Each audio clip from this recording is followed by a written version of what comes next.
Bonjour. Pour notre étude biblique aujourd'hui, je vous propose de commencer une série sur la prière. Et avant d'aller plus loin, je vous propose de prier. Participez avec moi à cette prière. Notre Dieu, notre Père, je voudrais te demander de nous aider à comprendre ce que la prière signifie, à la pratiquer et à bénéficier de toutes les grâces que tu peux nous communiquer à travers la prière. Au nom de Jésus. Amen. Alors, puisque vous êtes en recherche et que vous voulez comprendre un peu plus ce que cela signifie la prière, peut-être vous avez prié aussi d'une autre manière jusqu'ici, mais allons dans l'Évangile pour voir comment Jésus veut nous instruire sur la prière. Nous aurons donc 7 sujets sur la prière et nous aborderons aussi la prière qui est appelée le Notre Père dans cette série de 7 réflexions. La première chose, Matthieu chapitre 6. Matthieu chapitre 6, verset 5 et suivant. Nous aborderons pour aujourd'hui les versets 5 à 8 et pour les 6 autres fois, nous essaierons de décortiquer un peu la prière qui sera enseignée par Jésus à ses disciples. Je vous ai dit Matthieu chapitre 6 ? Oui, c'est ça, je confirme. Alors prenez votre Bible. Si vous n'êtes pas encore habitué avec le livre biblique, Matthieu, c'est le premier livre du Nouveau Testament. Matthieu chapitre 6, verset 5, je lis dans une version qu'on appelle la Nouvelle Bible Second.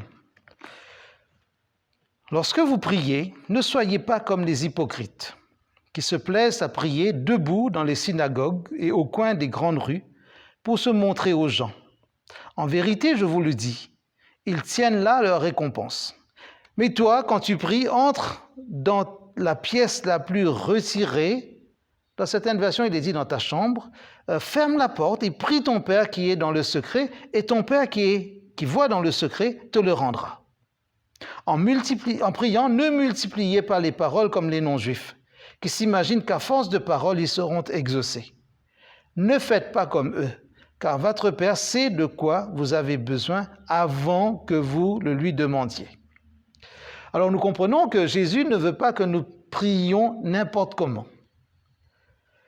Maintenant, on pourrait se dire, est-ce que c'est bon de savoir ou d'entendre Jésus dire qu'il y a des gens qui, tout en priant, sont des hypocrites? Moi, cela me gênerait de compter parmi les hypocrites aux yeux de Jésus. Mais pour ne pas être parmi les hypocrites, Jésus a donné la recette.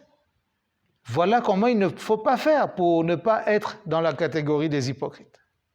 Que font les hypocrites?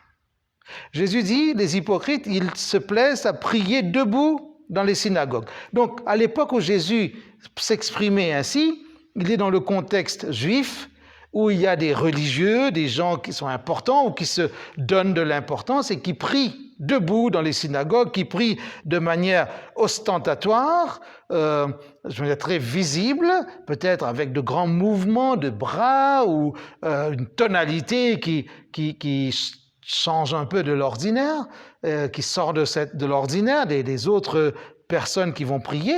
Jésus dit, ne faites pas de cette manière juste pour vous faire entendre ou pour vous faire voir, remarquer. La prière n'est pas un concours.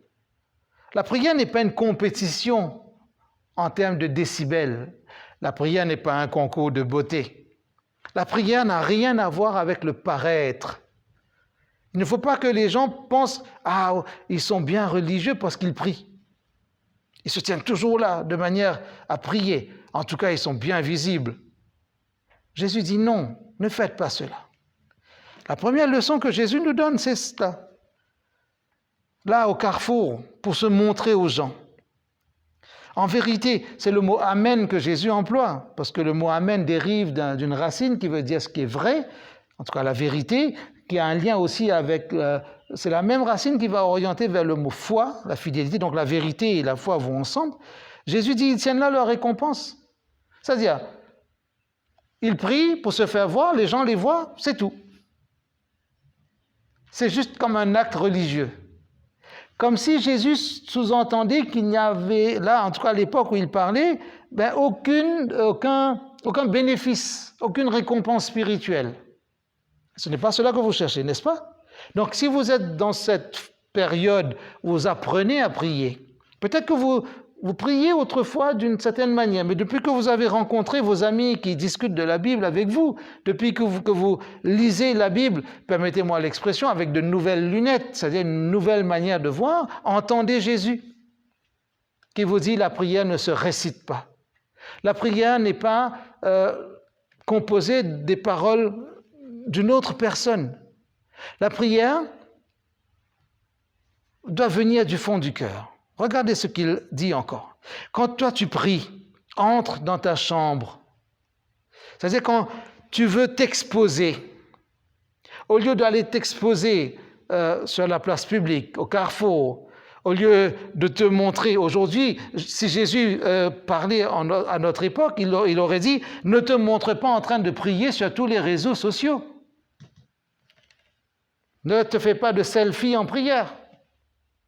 Ne montre pas que tu es très religieux et puis tu filmes cela et puis tu postes sur Facebook pour les plus âgés, Insta pour les plus jeunes, tout ce que vous voulez, sur Twitter et autres. » Jésus veut qu'il y ait de la sobriété, de l'humilité. Mais j'ai envie de dire que Jésus veut que nous ayons surtout de la simplicité dans notre prière. Parce que la prière, c'est un moment intime. Un moment intime. Les gens qui racontent leur vie sur les réseaux sociaux, vous avez remarqué que cela fait sourire autour d'eux, n'est-ce pas? C'est pas normal de dire que je me suis levé, il est 6h43, j'ai bu un verre de jus d'orange, ah, c'était bon. Est-ce que tous ceux qui sont amis avec vous sur les réseaux sociaux ont besoin de savoir cela? Est-ce que vous êtes obligé de faire une photo de la pizza que vous mangez, que vous appréciez dans un restaurant pour que, j'allais dire, le monde entier la voie? Pourquoi vous faites cela? Pourquoi vous postez une photo peut-être de ce plat gastronomique que vous êtes en train d'apprécier? Chacun a une raison de le faire. Mais la prière ne peut pas entrer dans ce genre de comportement. Notez-le bien. Jésus dit, quand toi tu pries, va chercher la relation personnelle avec ton Père céleste. Dans ce secret de ta chambre, là tu peux t'exposer. Je reviens à l'expression pour se montrer. Là tu peux te montrer au Père céleste. Là tu peux te dévoiler. Là tu peux être toi-même. Là tu peux être toi-même. Sur des places publiques, parfois, nous pourrions tomber dans le piège de prier pour bien nous faire entendre par les humains. Peut-être qu'il y a des gens qui veulent montrer, lorsqu'ils prient bien de manière ostentatoire, qu'ils ont du vocabulaire, qu'ils ont la parole facile, qu'ils peuvent aligner plus que 4 mots dans un même souffle. Et surtout, qu'ils connaissent beaucoup d'expressions bibliques. Il y a même des gens qui vont faire des études bibliques dans la prière. Ils vont même dire à Dieu, « Seigneur, comme tu sais, il est dit dans 1 Corinthiens chapitre 12, comme si on avait besoin de renseigner le Père céleste. » Ou bien ils vont dire, « Seigneur, il est dit dans... » Mais le Seigneur le sait, c'est sa parole. Alors quand tu pries dans le silence, va chercher cette relation secrète avec ton Père. Et là, tu pourras lui dire ce qui est nécessaire. Parce que ton Père céleste, qui est dans le secret, te le rendra. En d'autres mots, l'expression « te le rendra » fait écho à la fin du verset 5. « Ils tiennent là leur récompense ». La vraie récompense que le Père céleste te donnera, mais c'est dans le secret que tu l'auras. Ce que tu racontes au Père céleste appartient à la relation intime que tu apprends à développer avec le Père céleste. Alors si vous êtes en recherche, si vous êtes en découverte des enseignements bibliques, apprenez qu'il y a un rendez-vous privilégié que vous pouvez avoir tous les jours, et peu importe le nombre de fois où vous voulez l'avoir, vous pouvez avoir ces rendez-vous précieux avec votre Père céleste. Ne ratez pas ces occasions. Permettez-moi de vous encourager à les exploiter, parce qu'il y va de votre développement spirituel.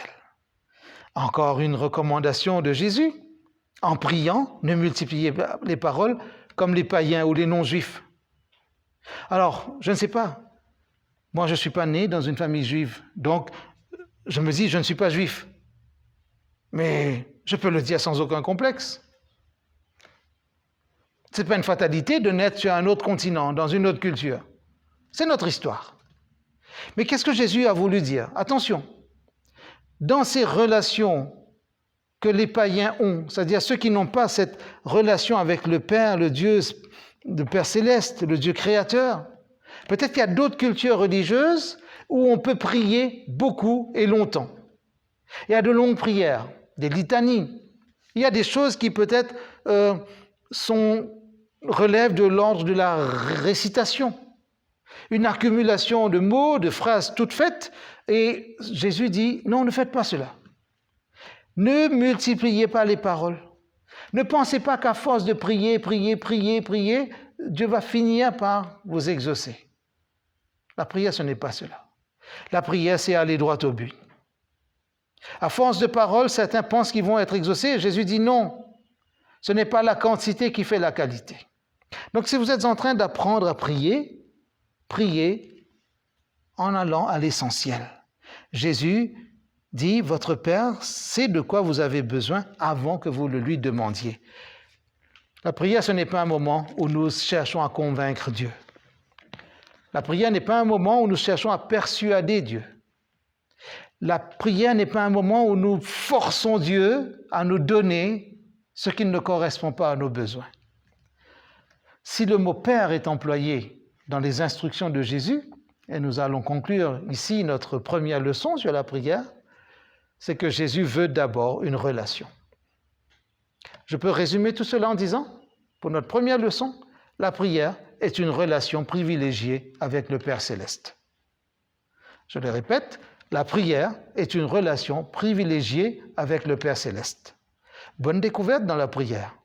Et je vous donne rendez-vous pour notre prochaine leçon sur ce même sujet. Que Dieu vous bénisse.